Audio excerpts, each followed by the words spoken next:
Hello friends, ಇದು ನಮ್ಮ Shrinitya creative world. Hello friends, welcome back to Shrinitya creative world. ನಾವು ಇವತ್ತು ಭಾರತದ ಎರಡನೇ ಅತಿ ದೊಡ್ಡದಾದಂತಹ ಕೇಬಲ್ ಬ್ರಿಡ್ಜ್ನ ನೋಡೋಕೆ ಹೊರಟಿದ್ದೀವಿ. ಯಾವ ಬ್ರಿಡ್ಜು ಅಂತ ನಿಮ್ಗೆ ಈಗಾಗಲೇ ಗೊತ್ತಿರುವುದು. ಇದು ಸಿಗಂದೂರ್ ಬ್ರಿಡ್ಜ್.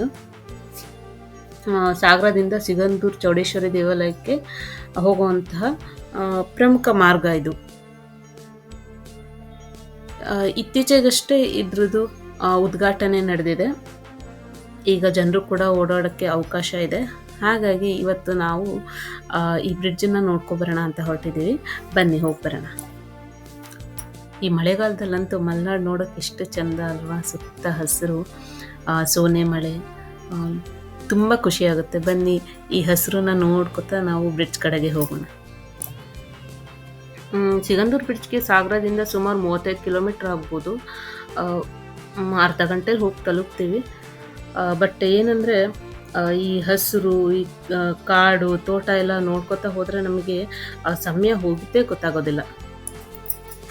ನಾವು ಬಂದಿರೋದು ಸೋಮವಾರ ಆಗಿರೋದ್ರಿಂದ ಅಷ್ಟೊಂದು ಟ್ರಾಫಿಕ್ ಇಲ್ಲ. ಬಟ್ ಶನಿವಾರ ಭಾನುವಾರ ಮಾತ್ರ ಸಿಕ್ಕಾಪಟ್ಟೆ ರಶ್ ಇತ್ತಂತೆ. ಸಿಗಂದೂರು ಚೌಡೇಶ್ವರಿ ದೇವಸ್ಥಾನ ಕೂಡ ತುಂಬ ರಶ್ ಇತ್ತು. ಹಾಗಾಗಿ ನಾವು ಇವತ್ತು ಅಲ್ಲಿ ಹೋಗುವಂತಹ ಪ್ಲ್ಯಾನ್ನ ಏನು ಇಟ್ಕೊಂಡಿಲ್ಲ. ಬರೀ ಕೇಬಲ್ ಬ್ರಿಡ್ಜ್ ನೋಡಿ ವಾಪಸ್ ಹೋಗೋಣ ಅಂತ ಹೇಳಿ ಬಂದಿದ್ದೀವಿ. ಬ್ರಿಡ್ಜ್ ಬಂತು ಹೇಳಿ. ಹೊಳೆ, ಸೇತುವೆ, ದೇವಸ್ಥಾನ. ಹೇಳಿ, ಹೊಳೆ, ಸೇತುವೆ, ದೇವಸ್ಥಾನ. ಸಾಧಿಸ್ಬಿಟ್ವಿ. ಹಂಗಲ್ಲ, ನಮ್ಮ ಜೊತೆ ಹೇಳಿ. ಹೊಳೆ,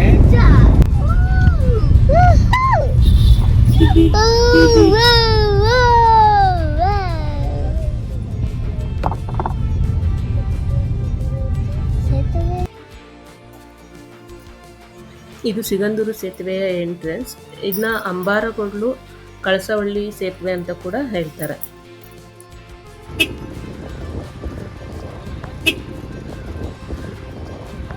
ಕಾರು, ಬಸ್ಸು ಹೋಗುತ್ತೆ ಅದರಲ್ಲಿ. ಬಸ್ ಹತ್ತುತ್ತೆ, ಕಾರು.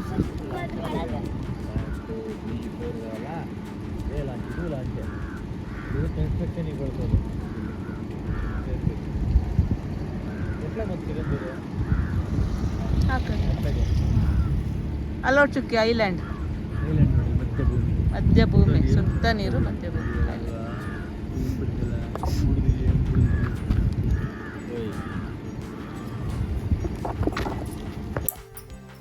ಈ ದಡದಿಂದ ಆ ದಡಕ್ಕೆ ಇಷ್ಟು ದಿನ ಈ ಲಾಂಚ್ಗಳೇ ಸೇತುವೆಗಳಾಗಿದ್ವು. ಅಂದರೆ ಕಾರ್ಗಳು, ಬಸ್ಗಳು, ಬೈಕ್ ಆಗಿರ್ಬೋದು, ಜನರನ್ನ ಈ ದಡದಿಂದ ಆ ದಡಕ್ಕೆ ಈ ಲಾಂಚ್ಗಳೇ ಯಾವಾಗಲೂ ತಲುಪಿಸ್ತಿದ್ದು. ಸಿಗಂದೂರಿಗೆ ಬರುವಂತಹ ಭಕ್ತರು ಲಾಂಚ್ ಟೈಮಿಂಗ್ಸ್ನ ತಿಳ್ಕೊಂಡು ಇಲ್ಲಿಗೆ ಬರಬೇಕಾಗಿತ್ತು. ಇಲ್ಲ ಅಂದರೆ ಅವರು ರೋಡಿಂದ ಕೂಡ ಹೋಗ್ಬೋದು. ಬಟ್ 100 ಕಿಲೋಮೀಟ್ರ್ ಸುತ್ತ ಹಾಕಿ ಅವರು ಸಿಗಂದೂರಿಗೆ ಹೋಗಬೇಕಾಗುತ್ತೆ. ಕಾರ್ಗಲ್ ಕೋಗಾರ್ ರೂಟಿಂದ ಅವರು ಹೋಗಬೇಕಾಗುತ್ತೆ. ಆದ್ದರಿಂದ ಈಗ ಈ ಬ್ರಿಡ್ಜ್ ಆಗಿರೋದ್ರಿಂದ ಸಿಗಂದೂರು ಭಕ್ತರು ಯಾವಾಗ ಬೇಕಾದ್ರೂ ಸಿಗಂದೂರಿಗೆ ಹೋಗಿ ಭೇಟಿ ಕೊಡ್ಬೋದು.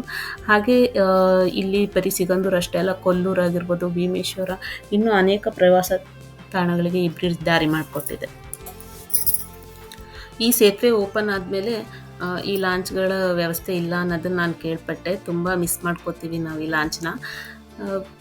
ಪ್ರವಾಸಿಗರಿಗೋಸ್ಕರನಾದರೂ ಒಂದು ಲಾಂಚ್ನಾದ್ರು ಬಿಟ್ಟರೆ ತುಂಬ ಚೆನ್ನಾಗಿರುತ್ತೆ ಅನಿಸುತ್ತೆ. ಯಾಕಂದರೆ ಇಲ್ಲಿಗೆ ಬರೋಂಥ ಪ್ರವಾಸಿಗರು ಈ ಲಾಂಚ್ನ ಪ್ರಯಾಣವನ್ನು ತುಂಬ ಎಂಜಾಯ್ ಮಾಡ್ತಿದ್ರು, ತುಂಬ ಖುಷಿ ಪಡ್ತಿದ್ರು.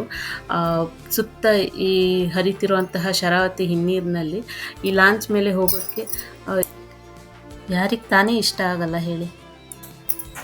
ಇಲ್ಲಿ ನೋಡ್ತಿರ್ಬೋದು ನಾವು, ಇಡೀ ಸೇತುವೆ, ಪೂರ್ತಿ ಸೇತುವೆನ ಹೀಗೆ ಬಾಳೆಕಂಬ ಹಾಗೆ ಮಾವಿನ ತೋರಣದಿಂದ ಸಿಂಗಾರ ಮಾಡಿದ್ದಾರೆ. ಇದನ್ನು ಉದ್ಘಾಟನೆ ಸಮಾರಂಭಕ್ಕಾಗಿ ಮಾಡಿರೋ ಅಂಥದ್ದು. ನಾವು ಉದ್ಘಾಟನೆ ಆಗಿ ಒಂದು ವಾರಕ್ಕೆ ಹೋಗಿರೋದ್ರಿಂದ ನಮಗೆ ಇದನ್ನೆಲ್ಲ ನೋಡೋಕೆ ಸಿಕ್ತು. ಇದು ಉದ್ಘಾಟನೆ ಬಂದು ಜುಲೈ 14ರಂದು ಆಗಿತ್ತು. ಹಾಗೂ ಇದನ್ನ ಉದ್ಘಾಟನೆ ಮಾಡಿದವರು ಕೇಂದ್ರ ಸಚಿವ ನಿತಿನ್ ಗಡ್ಕರಿ ಅವರು.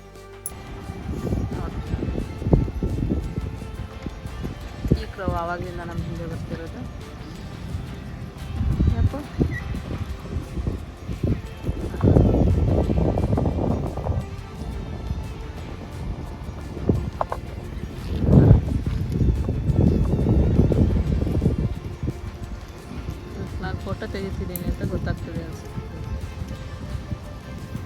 ಈ ಬ್ರಿಡ್ಜ್ ಬಂದು ಶಿವಮೊಗ್ಗ ಜಿಲ್ಲೆಯಲ್ಲಿರುವ ಸಾಗರ ತಾಲೂಕಿನಲ್ಲಿರುವ ಶರಾವತಿ ಹಿನ್ನೀರಿನ ಮೇಲೆ ಕಟ್ಟಿರೋ ಅಂಥದ್ದು.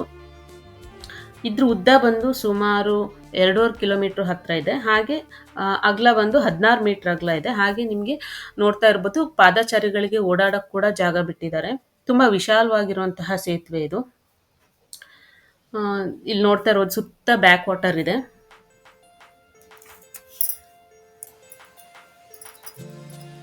ಈ ಸೇತುವೆಯ ಸಣ್ಣ ಪುಟ್ಟ ಕೆಲಸಗಳು ಇನ್ನೂ ಕೂಡ ನಡೀತಾನೆ ಇದೆ. ಇದಕ್ಕೆ ಸುಮಾರು 473 ಕೋಟಿ ಖರ್ಚಾಗಿದೆಯಂತೆ. ಈ ಯೋಜನೆ ಶುರುವಾಗಿದ್ದು 2018ರಲ್ಲಿ, ಅಂತೂ 2025ರಲ್ಲಿ ಈ ಮಹತ್ವಾಕಾಂಕ್ಷಿ ಯೋಜನೆ ಮುಗಿದು ಜನರ ಕೈ ಸೇರಿದೆ. ಈ ಸೇತುವೆಯಿಂದ ಇಲ್ಲಿನ ಜನರಿಗೆ ಹಾಗೆ ಸಿಗಂದೂರು ಚೌಡೇಶ್ವರಿ ದೇವಸ್ಥಾನಕ್ಕೆ ಬರುವಂತಹ ಭಕ್ತಾದಿಗಳಿಗೆ ಕೂಡ ಉಪಯೋಗವಾಗಿದೆ. ಜೊತೆಗೆ ಈ ಸೇತುವೆ ಬಂದು ಲೋಡ್ ಟೆಸ್ಟಿಂಗ್ ಕೂಡ ಪಾಸ್ ಆಗಿದೆ. ಅಂದರೆ ಲಾರಿಗಳ ಮೇಲೆ 100 ಟನ್ ತೂಕ ಹೆಚ್ಚಿಸಿ ಸೇತುವೆಯ ಲೋಡನ್ನು ಟೆಸ್ಟ್ ಮಾಡ್ತಾರೆ. ಆ ಲೋಡ್ ಟೆಸ್ಟಿಂಗ್ನ ಕೂಡ ಇದು ಪಾಸ್ ಮಾಡಿದೆ. ಇಲ್ಲಿ ನಿಲ್ಲಿಸ್ತಾರಲ್ಲ ಮಗ ಡ್ಯಾಮಲ್ಲಿ, ಲಿಂಗನಮತ್ತಿ ಡ್ಯಾಮಲ್ಲಿ ಇದ್ದಿದ್ದೆಲ್ಲ ಇಲ್ಲಿ ಬಂದು ಸ್ಟಾಕ್ ಆಗ್ತಾ ಹೋಗ್ತಾರೆ. ಹಿಂಗೆ ಅಡ್ಡ ಕಟ್ಟಿರ್ತಾರೆ. ಶರಾವತಿ ನೀರು ಬಂದಿದ್ದೆಲ್ಲ ಹಿಂಗೆ ಬಂದು ನಿಲ್ತಾ ಇರ್ತದೆ. ಇವಾಗ ನಿಂತು ಸ್ಟಾಕ್ ಜಾಸ್ತಿ ಆಗುತ್ತೆ ಮಗ. ಇದು ಸಮುದ್ರ ಥರ ಕಾಣುತ್ತೆ. ಇಲ್ಲ ಆಗಿಲ್ಲ, ಬೀಚಿಗಿಂತ ಜಾಸ್ತಿ ಇದೆ. ಇದು ಬ್ಯಾಕ್ ವಾಟರ್ ಅಂತ ಮನೆ.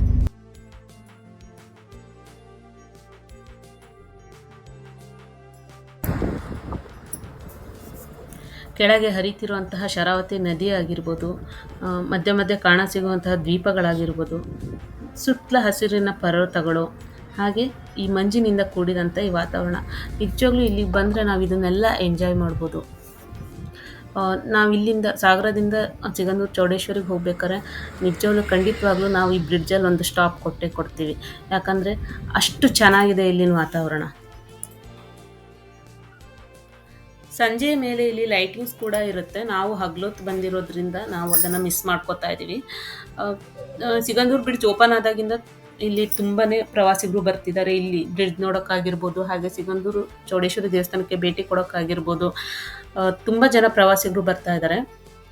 ಹಾಗಾಗಿ ಶನಿವಾರ ಭಾನುವಾರ ಅಂತೂ ತುಂಬಾ ಜನ ಇರೋದ್ರಿಂದ ತುಂಬ ರಶ್ ಇರುತ್ತೆ. ನೀವೇನಾದ್ರು ಬರಬೇಕು ಅಂತಿದ್ರೆ ಶನಿವಾರ ಭಾನುವಾರ ಬಿಟ್ಟು ಬೇರೆ ದಿನಗಳಲ್ಲಿ ಬರೋದು ತುಂಬ ಉತ್ತಮ.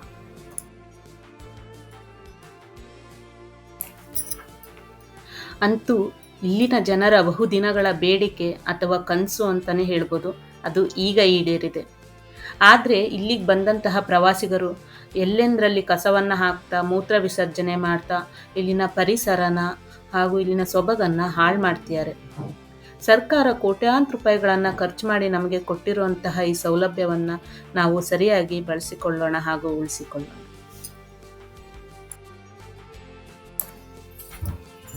ಇನ್ನು ನಾವು ಕೆಲವೊಂದು ಫೋಟೋಸ್ನೆಲ್ಲ ತೆಗೆಸ್ಕೊಂಡು ಈ ಮಲೆನಾಡಿನ ಚಳಿಗೆ ಬಿಸಿ ಬಿಸಿಯಾದಂತಹ ಜೋಳನ ತಿಂದ್ಕೊಂಡು ಮನೆಗೆ ಹೋಗ್ತಾ ಇದ್ದೀವಿ. ಈ ವಿಡಿಯೋ ನಿಮಗೆ ಇಷ್ಟ ಆಗಿದೆ, ಪ್ಲೀಸ್ ಲೈಕ್ ಮಾಡಿ, ಶೇರ್ ಮಾಡಿ, ಸಬ್ಸ್ಕ್ರೈಬ್ ಮಾಡಿ. ಹಾಗೆ ನಿಮ್ಮ ಅನಿಸಿಕೆಯನ್ನು ಕಾಮೆಂಟ್ ಸೆಕ್ಷನಲ್ಲಿ ತಿಳಿಸಿ. ಟೇಕ್ ಕೇರ್, ಬಾಯ್ ಬಾಯ್.